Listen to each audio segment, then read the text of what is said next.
führte und zugleich eben dadurch in die höchste Verbindlichkeit.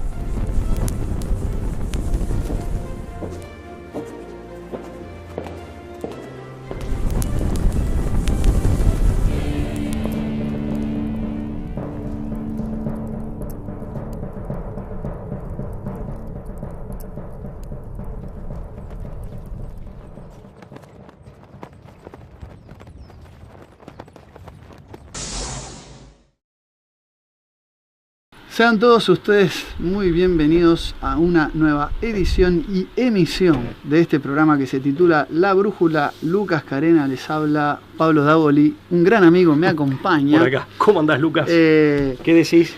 Encantado de reencontrarnos. En conclusión, TV que se ha convertido en nuestra casa con el paso del tiempo, ¿no? Sí, aparte llevan 2 años que estamos aquí en Conclusión TV, que pobre, acá la gente nos tiene que aguantar, la gente de Conclusión. Que muy cómodos y la verdad una generosidad enorme, enorme. Así que siempre nuestro agradecimiento. Bueno, este programa se consagra a la Virgen de Schoenstatt, ¿no? Se pone siempre bajo su manto de protección y de amparo para realizar esta empresa, esta campaña, esta misión. Y hoy con un tema que surgió de varias situaciones en las que he sentido que me habían consultado por esto, ¿no? Esto me pasó dando una charla para padres en un colegio, por ejemplo. ¿Ah, sí? Sí, que tenía aquí que ver. Rosario, ¿no? Aquí en Rosario, sí. De paso le mando saludos en el colegio Estela Maris. De Fisherton. Sí, algunos padres inquietos por un tema cercano, pero no exactamente esto que vamos a desarrollar. La pregunta por si los dispositivos móviles, los smartphones, como se les llaman, los televisores inteligentes, todo este tipo de nuevas tecnologías que nos acompañan día y noche, a diestra y siniestra, tienen la capacidad, incluso estando apagados, de registrar nuestra voz, de grabar incluso conversaciones, algo que está un poco en el imaginario colectivo, y se me ocurrió un poco indagar al respecto. Claro, desempolvar y desenmarañar algo que para algunos es solo una fabulación, un mito, y para otros no, es algo casi indiscutible de que existe esa tecnología como para poder tener registro casi persecutorio de todas nuestras acciones. En primer lugar, decir que los ciudadanos de pie, los hombres comunes, los que generalmente no formamos parte de ninguna red terrorista que ponga bajo amenaza los intereses geopolíticos de algún estado potencia, no necesitan las publicidades de artículos y servicios mucho más que la propia información que nosotros dejamos rastros muchas veces sin darnos cuenta. Sí, totalmente. Conversaciones, recién hablamos detrás de cámara con los operadores que algo entienden de tecnología, muchas veces un chat familiar, nosotros dejamos rastros de intereses, de inquietudes todo el tiempo. Y las redes sociales, que además trabajan de manera en tándem unas con otras porque pertenecen a la misma, tienen los algoritmos que son capaces de hasta completar la información. Y si vos estás vendiendo muebles y buscando un alquiler, capaz que una inteligencia artificial puede filtrar estadísticas al punto tal de darse cuenta que te estás mudando y te ofrece una publicidad de servicios de flete. Es decir, hasta te puede ofrecer algo que vos nunca mencionaste, pero tiene la forma de cruzar. Puede inferirse a partir de información como cruzada. Si se trataba de un razonamiento deductivo. Totalmente, y ¿no? eso aparte puede ser, fácilmente programable. Aunque totalmente. Se trate de, digamos, tecnologías que se basan en estocásticas y en estadísticas, no es necesariamente un razonamiento humano, ¿no? Pero un algoritmo puede identificar necesidades y ofrecernos cosas. Y en ese caso, incluso que vos estás mencionando, sobre la base de información lícitamente obtenida, al menos en principio, sin nada raro, digámoslo así, ¿no? Claro, viste que estoy pensando en algo y me aparece una publicidad, bueno, pero uno ha dejado la huella de eso, ¿no? Y a veces no nos damos cuenta. Claro, lo ha dejado insinuado. Ahora, respecto de que si existe una tecnología para hackear este tipo de dispositivos y incluso los sistemas operativos de este tipo de dispositivos, lo más serio, de lo cual tenemos rastros, es de una operación que llegó a tener escándalo público hace algunos años, pero quizás en el año en el que salió publicado todavía la gente no dimensionaba o no lo tenía lo veía como algo muy de alta que estaba en una esfera del espionaje. Sí, muy como estratosférico. Exactamente. Y que no podía afectar al ciudadano común. Claro. Hoy quizás con la proliferación de las tecnologías de manera mucho más masiva, la gente puede llegar a verlo como una posibilidad más cercana. También es cierto, ¿no? Totalmente. Bueno, lo más cercano a la realidad es lo que ocurrió el día 7 de marzo del año 2017, cuando el cable Wikileaks, ¿no? De Julian Assange, todos los conocemos, lanzó una serie de documentos donde se detallaban actividades de la Agencia Central de Inteligencia, esto es la CIA, para ejercer, ¿no? La guerra informática a través de el desarrollo de malware, de una serie de software, es decir, unos troyanos, que permiten hackear un dispositivo móvil y transformarlo en una suerte de cámara, micrófono que registra. Va captando información. Exactamente. Ahí sí, de manera clandestina. Efectivamente. De manera subrepticia. Sí, sin que su portador lo sepa, ¿no? Sí, totalmente. Una cosa respecto de aquello que es lícito, de aquello que es recolección de datos que uno va dejando. Es otra cosa, claro. Y que es una recolección lícita, que hace al giro habitual. Por eso existe, entre otras cosas, la ley de datos personales. O sea, las legislaciones de protección que pueden ser más o menos sofisticadas. Pero en definitiva, uno de los motivos es ese, de que ya hay una regularidad o una cotidianeidad que que consiste en que uno va dejando desparramados sus datos personales y que eso el propio sistema lo puede juntar. Efectivamente. ¿No? Pero bueno, acá ya pasamos a algo, que no sería lícito, porque no lo es, mejor la dicho. filtración de Wikileaks entre las operaciones que este programa de inteligencia involucraba, era justamente el desarrollo, es decir, equipos de ingenieros que desarrollaban un malware troyano para hackear Smart TV, smartphones, sistemas operativos, los de uso doméstico. Lo de Smart TV era particularmente preocupante. Hubo denuncias contra empresas. Que aparte que el teléfono que está en el ámbito de un hogar donde lo íntimo queda mucho más expuesto, ¿no? Imagínate el televisor en tu habitación. Efectivamente. Bueno, eso incluye los sistemas iOS de Apple y Android de Microsoft. Aunque después Apple sacó un comunicado donde en las nuevas actualizaciones se garantizaba la seguridad de los usuarios. Nunca se supo el alcance y el dimensionamiento de este tipo de tecnología de hackeo. La cuestión es que este proyecto como tal se lo llamó Vault 7. Y de eso vamos a hablar hoy, que se traduce algo así como bóveda número 7. Así es. Pero involucra en realidad un conjunto de documentos que Wikileaks publicó bajo el título Vault 7 CIA Hacking Tools Revealed, ¿no? Es como si fueran una revelación de herramientas de hackeo de la CIA. Esa sería la traducción. Que se componía de 7.818 sitios web y de 943 archivos adjuntos, sumando un total de 8.761 documentos. Y fue una primera entrega, ¿no? Y fue una primera entrega, obviamente, procedentes de una isla de alta seguridad situada en el Centro de Inteligencia Cibernético de Langley en Virginia. Esto es la sede central de la CIA. Cuando decimos lo de la isla no nos referimos en sentido una isla informático, un intranet sería. Exactamente. Claro, una base cerrada. Exactamente. Base informática, ¿no? Obviamente. Cerrada. Lo cierto es que se trata de la filtración más grande de la historia. Es decir, nunca Wikileaks había, entre las distintas cosas que ha revelado Wikileaks, como operaciones de inteligencia y contrainteligencia, financiamiento de potencias a grupos terroristas para luego invadir países, ese tipo de cuestiones que nos tiene acostumbrados, ¿no? esta agencia, o digamos operaciones de ataques de falsa bandera, bueno, este tipo de cuestiones. Intrigas en el Vaticano, o supuestas intrigas en el Vaticano. También, digo, de todo eso que conocemos de que involucra a Assange o a Edward Snowden de la NSA, esta es el compendio de documentación más amplio y más grande de la historia. ¿Sabes? Déjame que te cuente una anécdota. En realidad es una referencia bibliográfica en el fondo. Cuando en el libro El cerebro del mundo de Salvucci, de nuestro amigo Adrián Salvucci, a quien nuevamente saludamos, como siempre saludamos,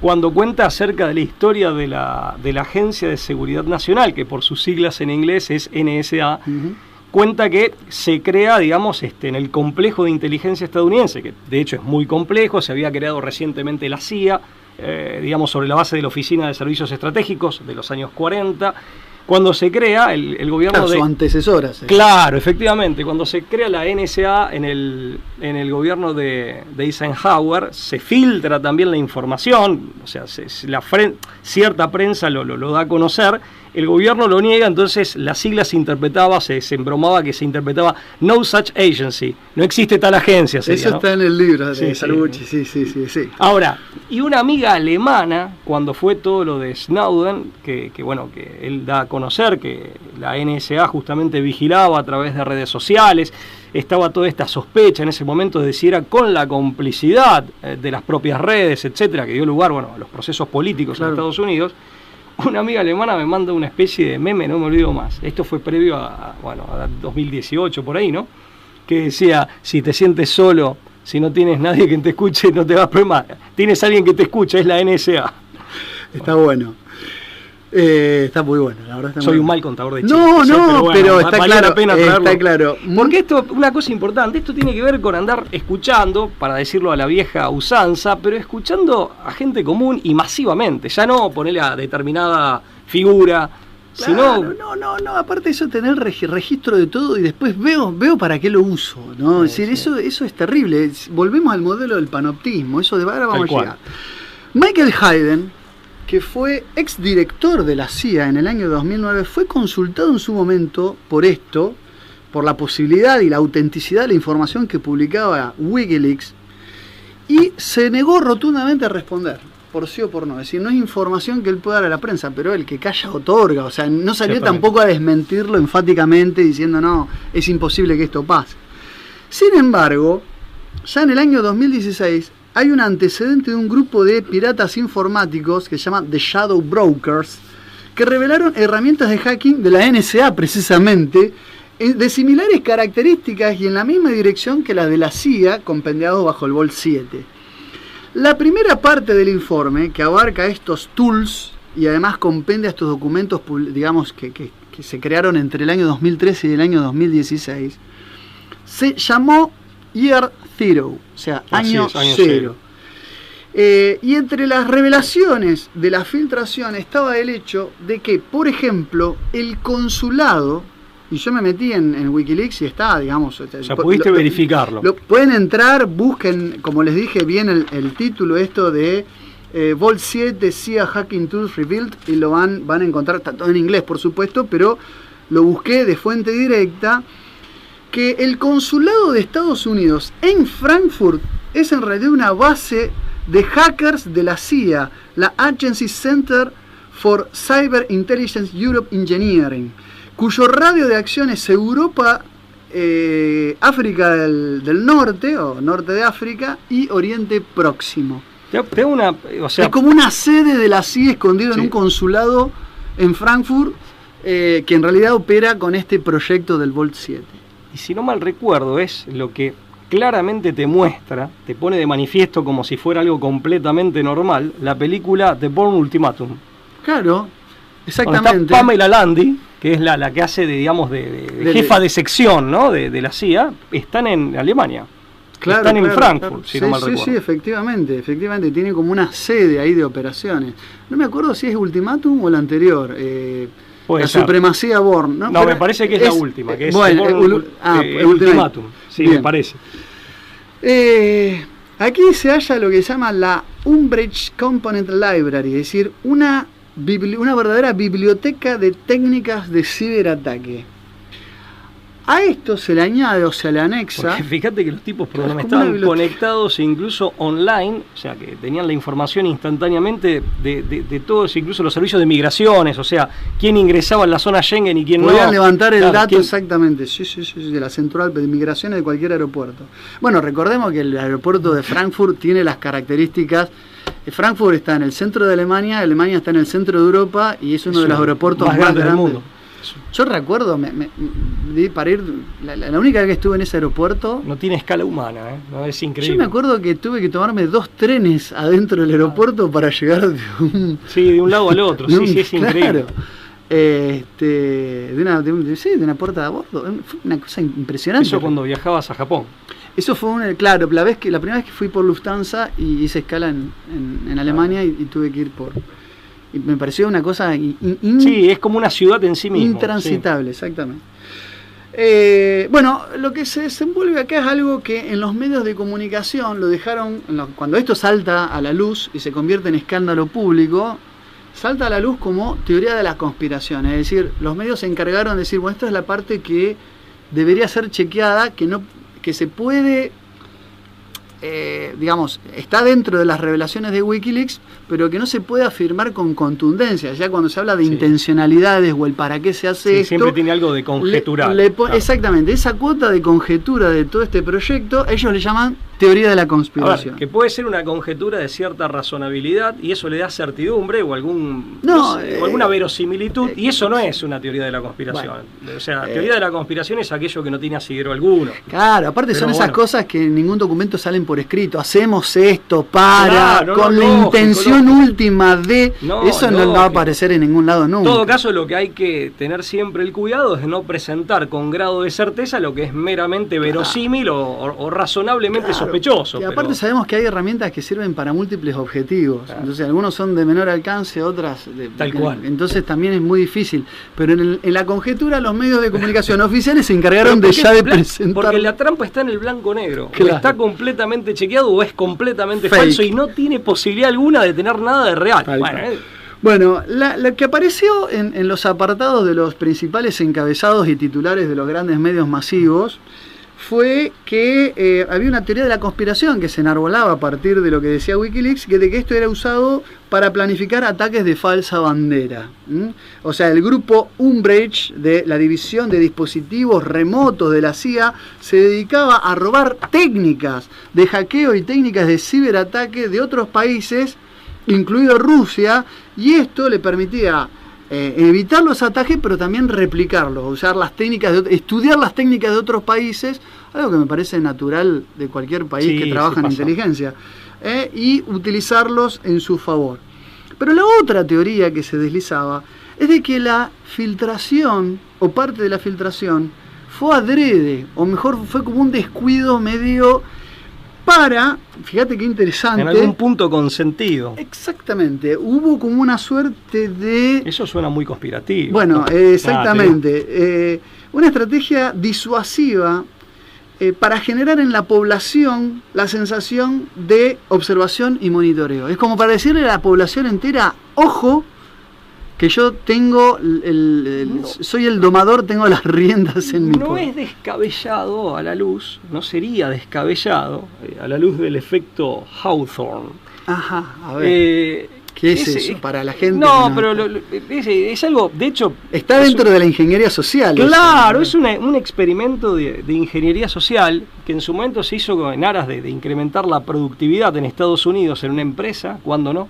En aras de incrementar la productividad y la rentabilidad, de maximizarla, que le hace un tal Mayo, de apellido, que pone a 6 mujeres que formaban parte de una planta fabril, las pone a trabajar bajo vigilancia y va a cambiar en una habitación, o sea, las separa del resto de la gente de la fábrica, o sea, de la planta, y en condiciones que él progresivamente se las iba complicando, o sea, que les dificultaba la labor. Y él descubre que la productividad se incrementaba pese a que las condiciones cada vez eran más difíciles, aunque obviamente no imposibles de soportar. Claro. Entonces llega a la conclusión, y se conoce porque la empresa se llamaba Hawthorne, llega a la conclusión, por eso se le llama efecto Hawthorne, de que cuando estás vigilado la gente cambia sus comportamientos y tiende a ser, entre otras cosas, en este caso, como se trataba de una fábrica, más productiva. Claro. Entonces es una manera ya de ir disciplinándote por la simple sospecha, en este caso, yendo a lo que decís vos, de que estás siendo observado, que podés ser observado. Exactamente, esa sería la segunda teoría de la conspiración. Ojito.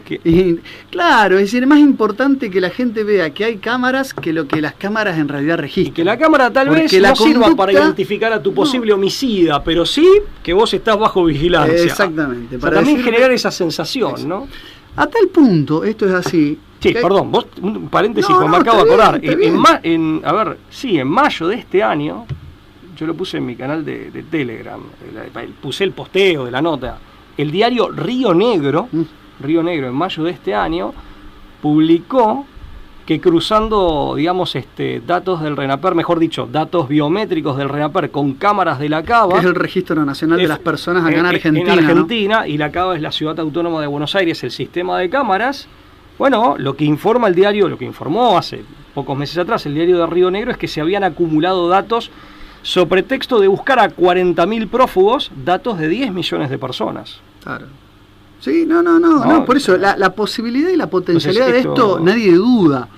Lo que se le llama teoría de la conspiración es decir, bueno, es ese presunto para qué que todavía está en una suerte de nebulosa.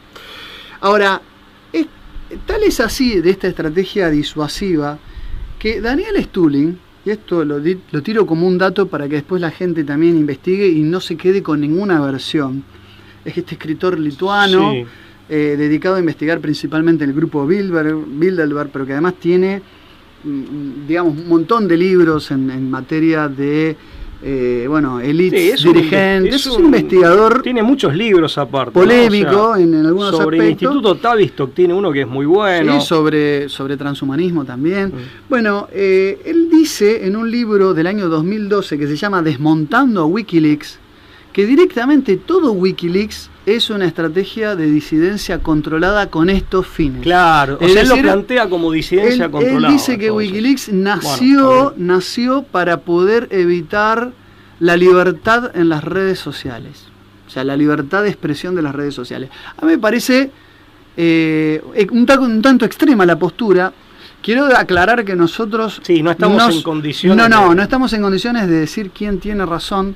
Y además nosotros nos hemos hecho eco de Stulin como fuente en libros que hemos escrito en coautoría, y también nos hemos hecho de Wikileaks para denunciar lo del Pizzagate, o sea que en realidad le damos crédito a ambas fuentes, y en todo caso el que nos está viendo sabrá sacar sus propias conclusiones, sí, pero no estamos a priori diciendo esta fuente es válida y esta es inválida. No, eso desde ya lo que estamos diciendo, dos fuentes que aportan mucho para conocer esos temas, una intentó en su momento invalidar a la otra. Eso es todo lo que estamos diciendo. Sí, aparte nada más lejos de nosotros que pretender sustituir el juicio de alguien. En No, todo caso, la opinión valorativa y la opinión en general va a ser suya, ¿no? Hay que decir que hay elementos hay elementos que podrían llegar a invalidar esto de que se trató de una fuga premeditada o una fuga controlada. Porque en julio del año 2022, estamos hablando de julio del año pasado, Joshua Schulte, que era miembro de la CIA, que trabajaba en los equipos técnicos de la CIA, fue sentenciado por la Corte Federal de Nueva York por la filtración de documentos de la CIA a Wikileaks. Entre estos documentos está el Vault 7. El fiscal Damian Williams, en un comunicado, dijo que Schulte era consciente de que con esta acción ponía bajo amenaza la seguridad de la nación. Fue condenado por 8 cargos en su contra bajo la ley de espionaje y obstrucción de la justicia. Déjame, Pablo, hacer 2 pequeñas observaciones sobre este dato. Por un lado, puede pasar de que Schulte haya sido un 4 de copas, que en el contexto de que se trate de una operación controlada, de una falsa bandera, para darle credibilidad a la filtración pusieron a alguien preso, o sea, rodó una cabeza, podría pasar eso. Pero si fuera que realmente Schulte quiso hacerle un favor a la población para decirle, ustedes están siendo ilegalmente observados por la CIA, me llama la atención el argumento del fiscal William. Está diciendo que aquel que le informa a través de una infiltración a la población entera, ustedes son vigilados ilegalmente, pone, fíjense lo que pondera, la amenaza a la seguridad nacional que eso implica.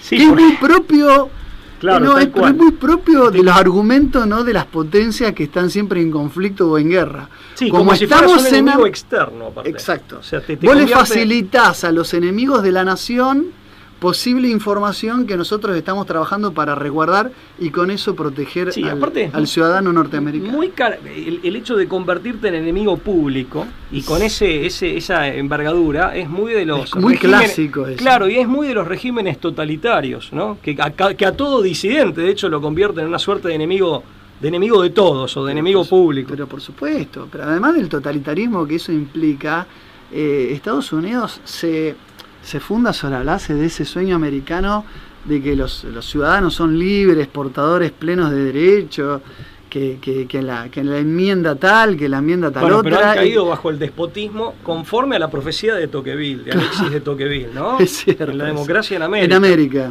Que el individualismo, que la búsqueda la sociedad de masas, eso. Tal cual, claro. La masificación. Cuando todavía no se hablaba de masificación, porque es un concepto poco posterior, pero en efecto lo que él describe es eso. Pero Tocqueville es uno de los grandes vaticinados, digamos, totalmente, de esa problemática. La banalización de la vida, girar en torno a pequeños placeres, desentenderse de lo que los griegos decían, el idiota, el que se desentiende de los asuntos públicos, de la cosa pública, que iba a llevar a la muerte de esas libertades.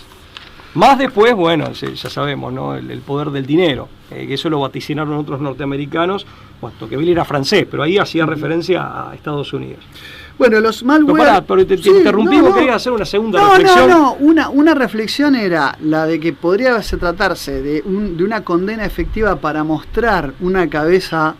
¿no? Claro. Una cabeza guillotinada de un 4 de copas y darle credibilidad a toda una operación de falsa bandera. Claro, con ese sacrificio, entre comillas. O bien, la otra disquisición que quería hacer, si efectivamente fue condenado, porque realmente fue el culpable de revelar información a Assange y a todo su equipo de Wikileaks, digamos, el argumento que puso el fiscal estaría echando por tierra las libertades y garantías que tienen los ciudadanos, sobre pretexto de la situación de la amenaza que implica las operaciones de la CIA, ¿no?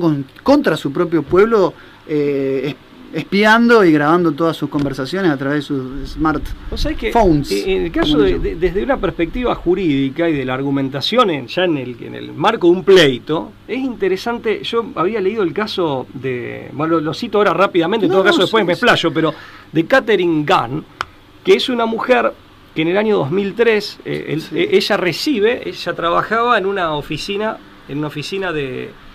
también de escuchas, pero de escuchas sobre determinadas figuras. En realidad es al revés. Ella participaba en una oficina del MI5, una oficina o vinculada al MI5 de escuchas, y ella era traductora de chino y japonés en el Reino Unido. Y le llega un correo electrónico de un agente de la Agencia de Seguridad Nacional, en donde abiertamente se habla de una operación en donde justamente, con motivo de la guerra de Irak, estamos hablando de principios del año 2003, con motivo de la invasión de Irak y demás, se admitía que había una operación en Naciones Unidas en donde Estados Unidos y el Reino Unido estaban espiando las conversaciones privadas y todas las comunicaciones de 5 miembros del Consejo de Seguridad de Naciones Unidas. O sea, de los 15 contando los permanentes, más los que son... Los rotan. Efectivamente. 5 permanentes y 10 que son renovables. Uno de ellos era Chile, por ejemplo, como miembro no permanente, pero que a la sazón estaba, digamos, en el Consejo de Seguridad. Y ella lo da a conocer, tiene una crisis de conciencia y lo da a conocer. Se hace un juicio y uno de los argumentos de la Fiscalía fue llamativo, porque uno de los argumentos de la Fiscalía, ella no niega que lo dio a conocer, o sea, no niega el hecho, finalmente lo admite, pero explica por qué. Y uno de los argumentos que utilizó la Fiscalía es que ella había vuelto, o sea, que la defensa que ella ejercía, o que se estaba ejerciendo en beneficio de ella, que era inválida porque ella tendría que haber pedido permiso al Estado o al gobierno para poder hablar con sus propios abogados del tema a los efectos de articular una defensa. O sea, les tendría que haber dado al gobierno de Estados Unidos la potestad o de tapar todo, en este caso del gobierno inglés. Del gobierno inglés, pero perdón. De tapar todo y no, claro, o de aprobar. No se podía ni defender. Fíjate o sea, supuestamente lo que esgrime la Fiscalía es que ella, para hablar con sus abogados a los efectos de articular una defensa, una estrategia procesal, necesitaba pedir otro permiso que hubiera puesto de manifiesto cuál iba a ser la estrategia procesal. Sí. Aparte le tenía que haber habilitado, claro, a sus verdugos que la limpiaran. Totalmente. Bueno, ¿cómo terminó el tema? Por alguna razón, Fiscalía finalmente retira los cargos. Lo que estaba leyendo con motivo de este caso es que la ley de secreto oficial de Inglaterra, que existe desde 1911, tuvo alguna enmienda en el 87, que la alivianó un poco. Es terriblemente severa, al punto tal que la gente de inteligencia en el Reino Unido bromea que hasta la carta, el menú de la cantina para los empleados públicos es secreto. O sea, tiene un nivel de secretismo y de penalización muy grande, ¿no? Hablábamos detrás de cámara, hasta los Simpsons han parodiado esto de que hay gente monitoreando y escuchando todas las conversaciones. Un caso interesante porque de algún modo también vino a ratificar dos cosas, o por lo menos dio abonó lo que ya se pensaba que existía. La red Echelon, que es así, ya viene y es a través de correos electrónicos de espionaje masivo, y el sistema Five Eyes, 5 ojos, de los países anglosajones, digamos, Estados Unidos, Canadá, Inglaterra, Australia. Eso no es ninguna teoría de la conspiración, claro. Eso es una ciencia cierta. Bueno, pero ahí en el año 2003 todavía era una cosa... Claro, esto es casi no 10, tan... más de 10 años después, 15 años después, lo de Vault 7, y se profundiza. Ahora, déjame decirte algo. Volviendo al Vault 7, la primera parte de estos documentos hablaban de un malware de dos tipos, uno llamado Atenea y otro Hera, le pusieron nombres de diosas griegas, de olímpicas griegas, que filtraban sistemas operativos de Microsoft, de tipo Windows. Entonces, como eran de índoles domésticos, los ataques de falsa bandera quedaron por ahí como en el plano de lo puramente conspirativo. Pero a esto le sucede una segunda tanda de documentos. Recordemos que hay dos partes. La segunda parte de este Vault 7, que se llama el Marble, que se compone de 676 documentos complementarios, hablan de un sistema con este nombre que oculta fragmentos de textos que permiten al creador del malware no ser identificado. Hay un experto, Joseph Allows, que es el jefe de investigaciones de ESET, que es una compañía, ESET es muy conocida, es una compañía que ofrece soluciones de ciberseguridad, cuyo CEO es Marco Richards. Ofrece soluciones de ciberseguridad para grandes empresas, pero también de índole doméstico. ¿No querés que tu hijo utilice, no sé, los slots para apostar? Y bueno, te puede bloquear accesos a distintos juegos de azar, por ejemplo, para dispositivos de índole doméstico. Dijo que, bueno, fue consultado por una revista tecnológica, GenBeta se llama la revista, que el código fuente del Marble, de esta tecnología, de este software, este es un malware, puede falsificar el recupero de datos permitiendo un doble juego de atribución forense, desencriptando datos en otros idiomas, demostrando que detrás de ciertos ataques atribuidos a actores externos en realidad puede haber estado la CIA. O sea, tiene la capacidad de falsificar la forma de encriptar datos para adjudicarlo a algún... Para que si vos seguís el rastro... Exactamente, genera como una pista falsa y te lleva a un nodo, por ejemplo, a un servidor, una computadora de alguna potencia extranjera considerada enemiga o por lo menos hostil. Entonces te permite un casus belli para luego invadir, hackear, todo lo que sabemos, ¿no?, de esta historia. Ahora, como cereza del postre, el EDG, el Engineering Development Group, que es el grupo de ingenieros de la CIA, y esto lo revela Wikileaks, pero no llega a filtrarlos, dice que hay 500 proyectos en la misma dirección y de similar calibre de Vault 7. O sea, el Vault 7 vendría a ser uno, de tan 500. Solo uno. Claro, esos 8.000 y pico de documentos forman parte de una biblioteca de 500 proyectos que están funcionando en esa dirección, Lucas, con el fin de generar ataques de falsa bandera y de generar escuchas a través de o sea, esos 8.761 es la primera entrega de uno de 500 proyectos. Eso es lo que quiero decir. O sea, imagínate el volumen y la inversión que hay en ese tipo de proyectos de los servicios secretos de la CIA, ¿no? Sí, vos sabés que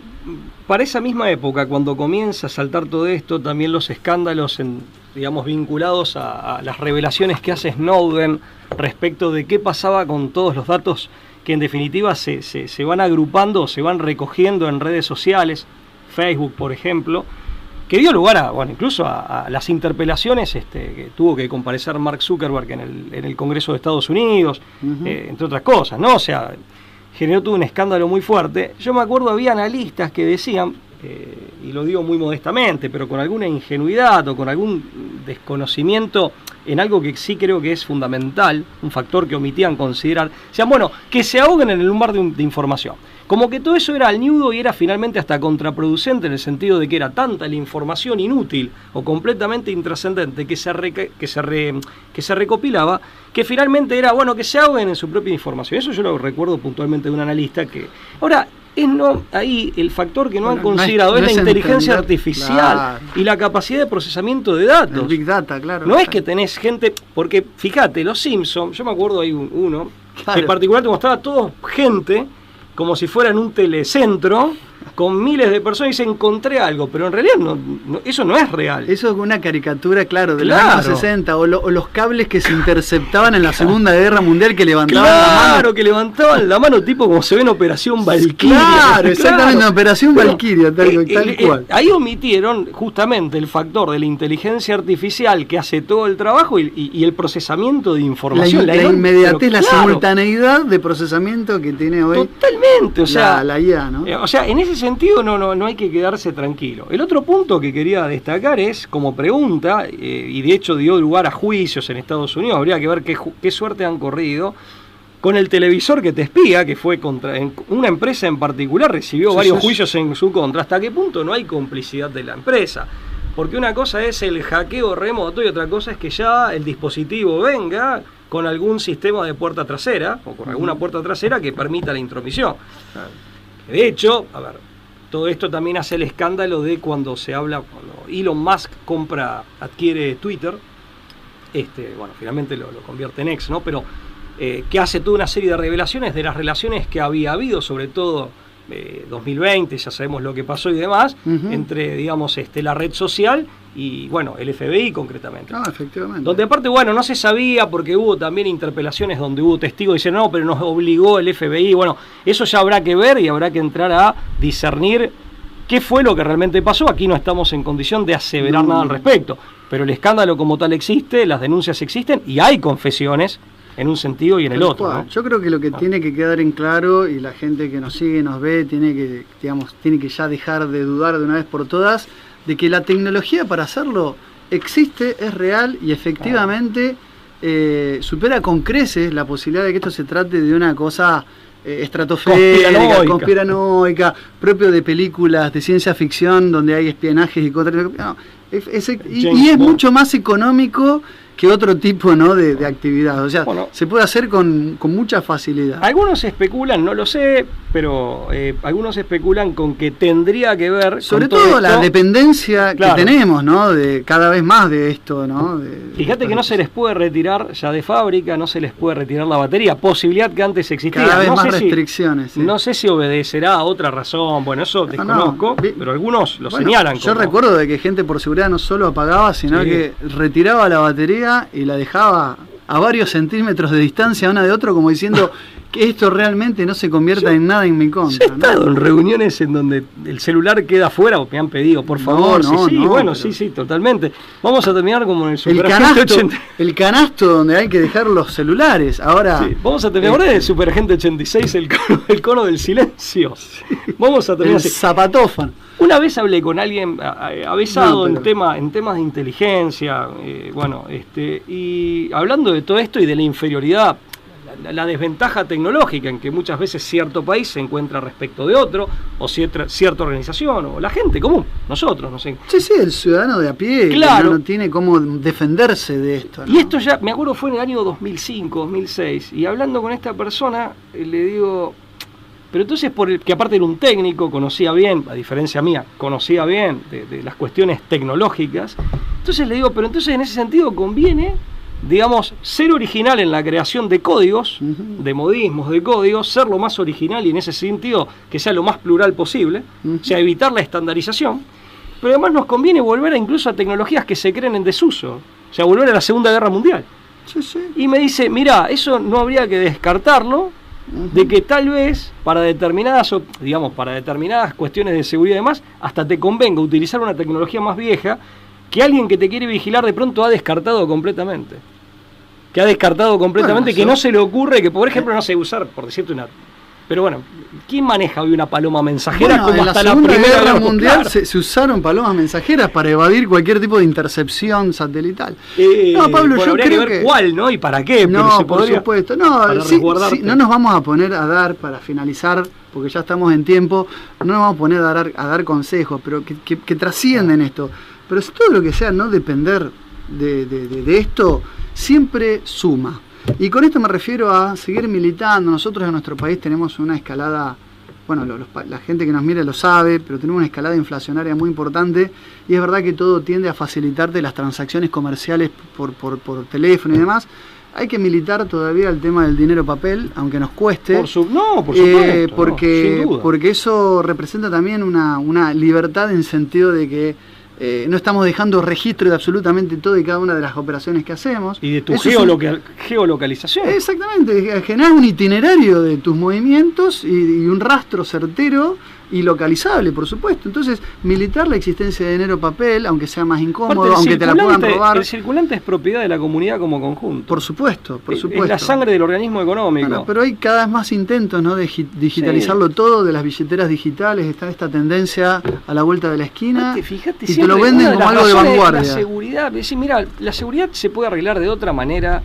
O sea, normalmente la tentación jovesiana de Leviatán, de las tiranías, son la seguridad, que a veces el mismo que te la promete es el que creó la situación de inseguridad, y si no el confort, la comodidad. No, hay que, o sea, en ese sentido hay que tener una sana desconfianza a ese tipo de propuestas. Bueno, ¿de dónde emanaba el poder del Leviatán en Hobbes? De justamente delegarle... por seguridad renunciar a todo. El pacto de sujeción. Y si nos no, ponemos bajo la órbita de un monstruo. Más torpe todavía, caer por confort. Y por un confort banal, totalmente banal. Sí, la cobardía, la pereza, ¿no? Y el confort. Te puede llevar a la esclavitud. Pablo, se nos hago todo el tiempo. Si querés alguna reflexión hablando final. de filtraciones, quiero quiero hacer un recordatorio, pero creo que sí, como argentinos, aparte a Cliff Ponting, que fue el que reveló, trabajaba en el Ministerio de Defensa británico y se comió un juicio, y es interesante, el jurado contra el consejo del juez, el jurado lo absolvió en el año 85, que reveló documentos oficiales del crimen de guerra que comete Margaret Thatcher con el general Belgrano, con nuestro buque, con el general Belgrano, que lo hunden. Hoy ya un secreto a voces, por el mundo entero conocido, pero en aquel momento no, estaba fuera de la órbita. Así es.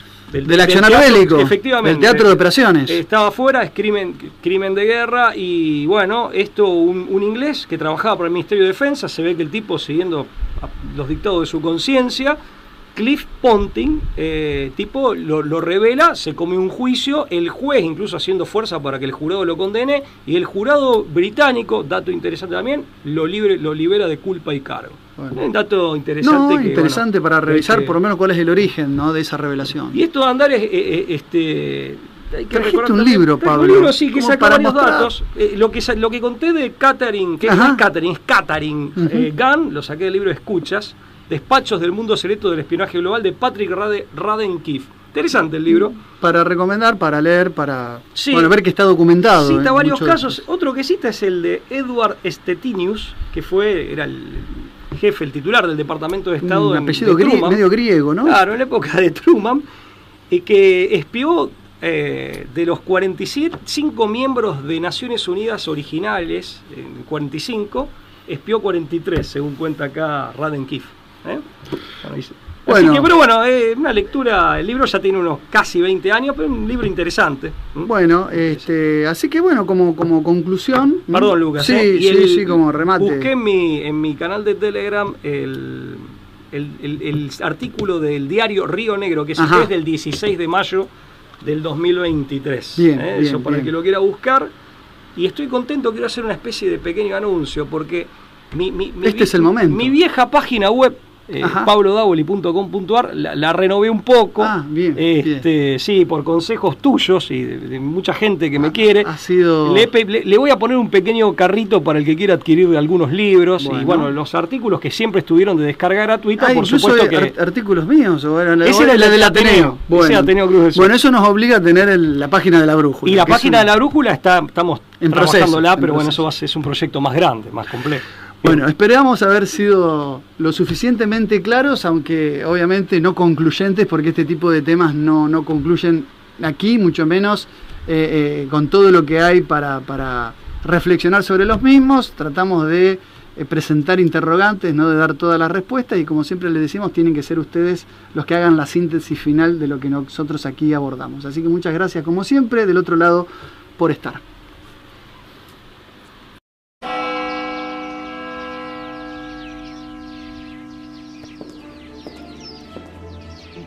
Gesetzt und zugleich eben dadurch in die höchste Verbindlichkeit.